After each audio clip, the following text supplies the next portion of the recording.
intending to travel to Zambia amid the upcoming general elections.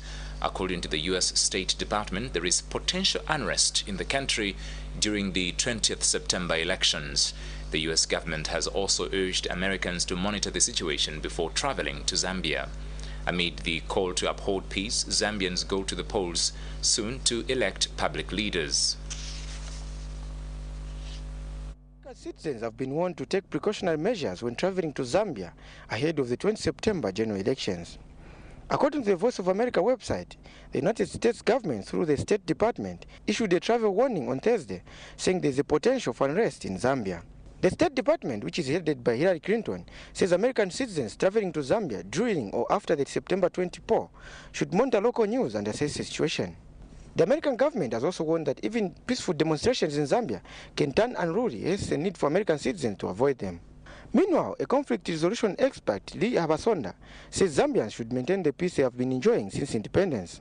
I want to urge people that they must not jump to condemn the Americans for such a statement, but to ensure that they evaluate what the Americans are saying, looking in concrete terms what measures Zambia has put in place and the mood that is going on in the country. So while it is not very good news for us as Zambians, we appreciate that it is warning us beforehand, and therefore we hope government will take the necessary measures. 2 days before this year's Komboka ceremony in April, the United States government issued another travel warning to its citizens to avoid traveling to the Western province due to what it had assessed as potential violence due to the unresolved differences in that province. The American government usually warns its citizens to avoid traveling to areas it calls trouble spots where their lives could be in danger. Paul Shalala, Muvi TV News, Lusaka. The Electoral Commission of Zambia has challenged law enforcement agencies in the country to probe corruption allegations in the ballot printing contract. This follows Kabwata parliamentary aspirant Given Luwinda's allegations that the respective contract and the company awarded the tender are embroiled on corrupt acts. Mr. Luwinda has leveled corruption and money laundering allegations against Universal Printing with its director Vic Vade, together with the ECZ's IT department. But ECZ director Priscilla Isaacs has refuted the allegations, saying the contract was transparently awarded to Universal Printing Group of South Africa. Ms. Isaacs has since challenged the Anti-Corruption Commission and the Drug Enforcement Commission to take the matter up. This is according to ECZ Director's letter dated 11th of August 2011 and copied to the UNDP, EU, TIZ and the ACC. Former Works and Supply Deputy Minister Lamek Mangani is among parliamentary aspirants who have successfully filed their nominations for Chipata Central. Others successful aspirants are Ruben Piri for Chipata on the MMD ticket. In Lundazi, there is Mkondo Lungu for the MMD and Evans Ngoma for the PF. By broadcast time in Kasama, the PF's Geoffrey Walia, popularly known as GBM, has successfully filed, while in Mansa, the PF's Kennedy Sakeni and had successfully filed. And here in Lusaka, the MMD's Marjorie Mape was the first to file in Monali alongside her Kabwata colleague Peter Machungwa and his rival Given Luwinda. Nominations for candidates aspiring as members of parliament and councillors have taken place across the country. So far in Lusaka, the process has gone on peacefully, with candidates from rival political parties taking turns to sign their nomination papers. Those who have successfully filed in some selected constituencies include MMD's Marjorie Mwape, who is contesting for Munali constituency.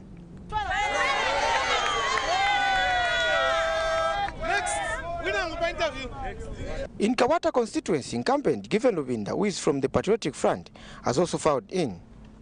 Mr. Luwinda wants to extend his leadership beyond the 10 years he has been representing the constituency in Parliament.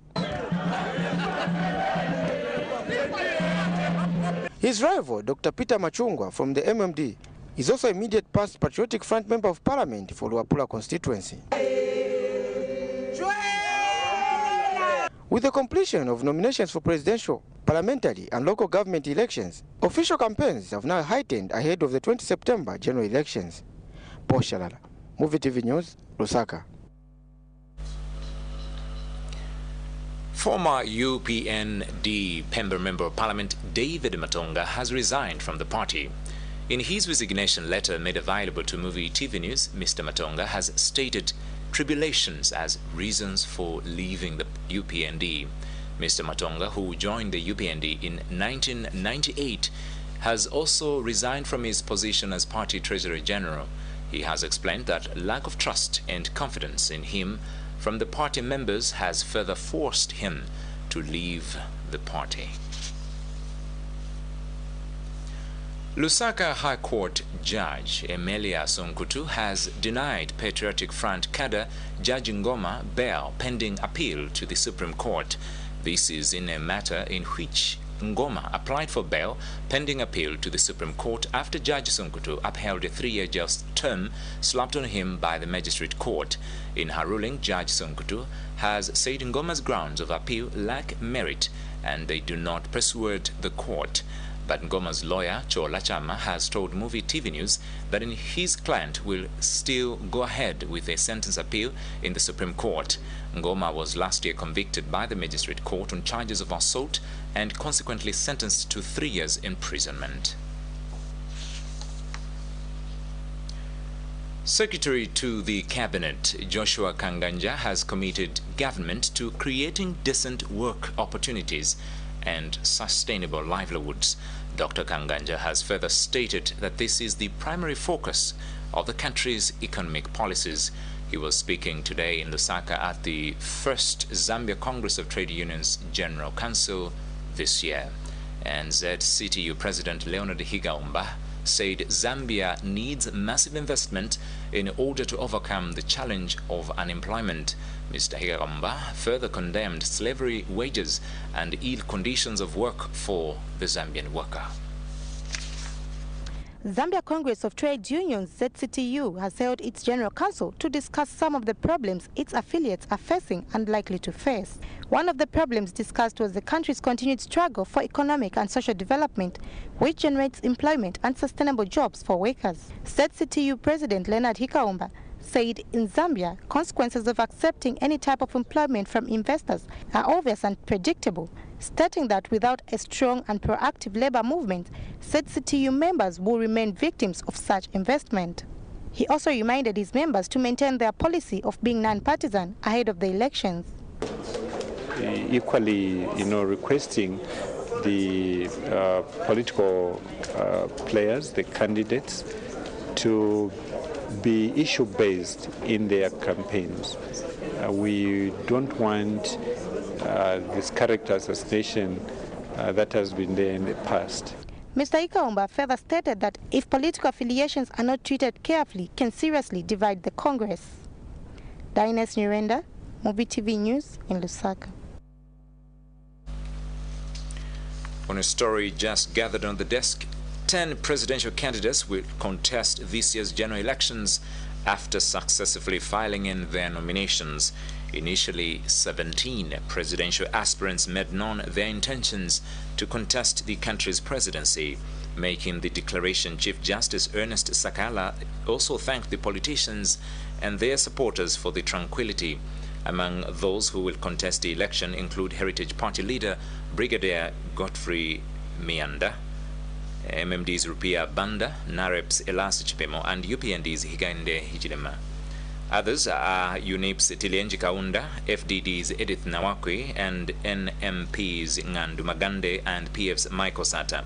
The rest include ADD's Charles Melupi and Zambia for Empowerment and Development's Dr. Frederick Mutesa. And UPND President Hakainde Hichilema has increased net assets from the previous 40 billion to more than 46 billion kwacha. However, 2 presidential aspirants' declarations were not available by broadcast time. Among those whose declarations were not made known among the 10 presidential aspirants include National Restoration Party leader Elas Chipemo Jr. and UNIP's Tilienji Kaunda. And People's Redemption Party leader Bishop Stephen Mwale has become the 3rd presidential candidate to withdraw from the race to State House. Bishop Mwale attributed his failure to contest the presidency to failure to come up with 200 supporters. The rest gather in business, sports and international stories. Just now, we break.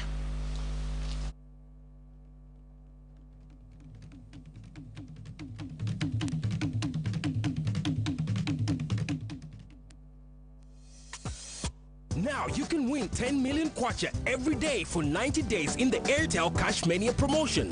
To participate, all you have to do is SMS the word cash to 6262 and just play. The more you play, the greater the chances to win. Get your share of 900 million kwacha in the Airtel Cash Mania promotion.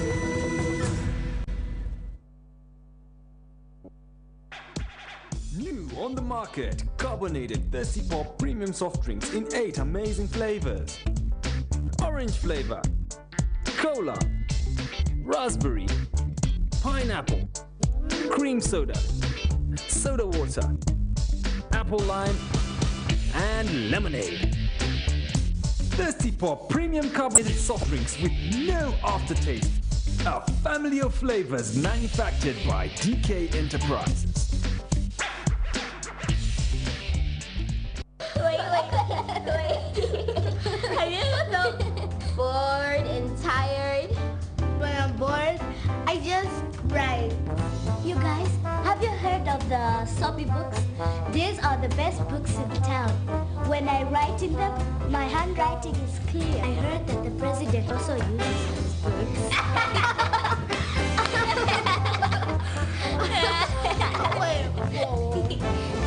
Guys, cool. Yeah. Woo!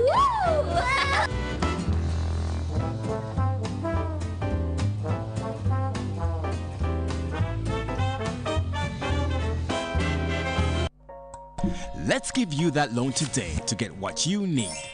You have a need, we have the solution. Simply visit your nearest Stanbic Bank branch and take up a personal loan of up to 120 million kwacha between the 1st of June and 31st of August 2011. For more information, pick up a leaflet or contact us today. Promotion runs from the 1st of June to the 31st of August 2011. Terms and conditions apply. Stanbic Bank, moving forward.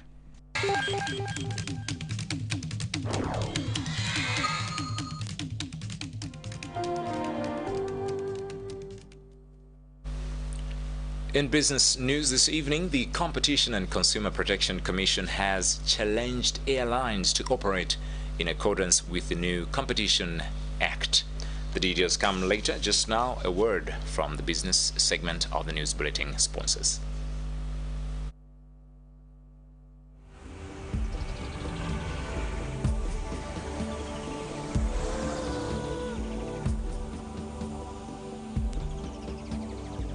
As a Zambian, I need a bank that is responsive to my culture and my needs. A bank that knows that as a family man, I have demands: health, education, and nutrition. A bank that is supportive. A bank that cares and helps me meet my needs. I run a small business. I need a bank that believes in me. A bank that's efficient and helps me grow. A bank that believes that education is the backbone of national development. We all are a part of that bank. An indigenous bank that understands. A bank that is efficient, responsive, and effective in making decisions. A bank that understands the Zambian culture and our way of life. Our bank is Invest Trust. Invest Trust Bank. Bank with your own. The cost of construction in Zambia has become very expensive with the continued increases in prices of materials. However, some entrepreneurial minds have devised means of reducing this cost by eliminating cement, which is the major component when making blocks. Abraham Katongo, a 42-year-old father of 4, has taken advantage of an anthill which has been lying idle for 20 years as a source of his raw materials. Mr. Katongo is at present having in his store about 5,000 blocks of medium size which are waiting to be baked. It all starts with smearing of used ore in the metal machine, filling it up with mud and pressing in. This is just but a simple process which yields effective results after pressing out. This block-making enterprise by Abraham Katongo has been operating in the heart of Lusaka's Habitat for Humanity area along the Great North Road since January 2011.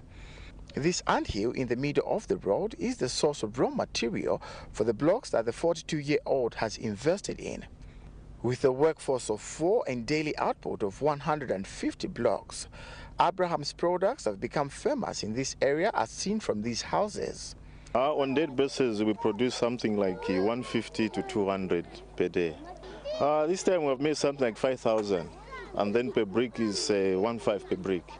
At present, Abraham has about 5,000 blocks in stock, which he plans to bake soon, as his products do not use cement owing to the high cost, hence the act adds strength to them.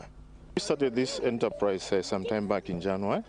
We saw that the expense of cement was high, so we thought of coming up with this project because it was minimal. For people like me who is out of employment, yes, I can manage. That's how we started this. For the people of this neighborhood, this anthill, which has been lying here for the past 20 years, has been a hindrance in their lives because it has been affecting road network to a level where they could not see each other from different sides. But for Mr. Katongo, this has been a very good business opportunity which has come at no cost at all, and it has allowed him to take his business of making blocks to greater heights. And in doing so, he has also created employment for the youth who've been lying idle in this neighborhood. Brian Mwale for Muvi TV Business News in Lusaka. Ideas and initiatives there in business and survival.